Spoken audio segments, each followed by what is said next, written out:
نبی پاک صلی اللہ علیہ وسلم نے فرمایا 3 مرتبہ صبح 3 مرتبہ شام اعوذ باللہ السمیع العلیم 3 دفعہ یہ پڑھو، اور 1 دفعہ سورۃ حشر کی آخری 3 آیات هو اللہ الذی لا الہ الا هو عالم الغیب والشہادۃ هو الرحمن الرحیم۔ اعوذ باللہ من الشیطان الرجیم ہے نا، اس کو پڑھنا ہے اعوذ باللہ السمیع العلیم من الشیطان الرجیم۔ فرمایا 3 دفعہ اس کو پڑھو اور 1 دفعہ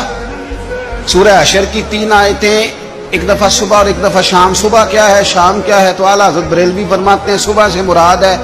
آدھی رات ڈھلنے سے لے کر سورج نکلنے تک،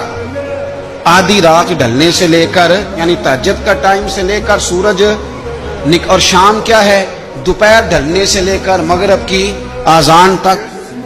یہ شام ہے۔ اب سن لیں، یہ ترمذی کی حدیث ہے سیاستہ کی، نبی پاک نے فرمایا جس نے 3 مرتبہ اعوذ باللہ پڑھی اور 1 بار سورہ حشر کی آخری 3 آیتیں پڑھی،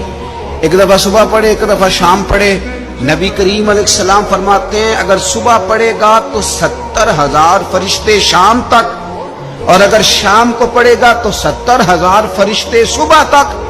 پڑھنے والے بندے کی مغفرت کی دعا مانگتے رہیں گے۔ چلے میں تو اس بات پہ بھی بڑا راضی ہوں کہ پہلی دفعہ اہل سنت میں ایسا ہو رہا ہے کہ وظیفہ ملنے پر لوگ نعرے لگا رہے ہیں۔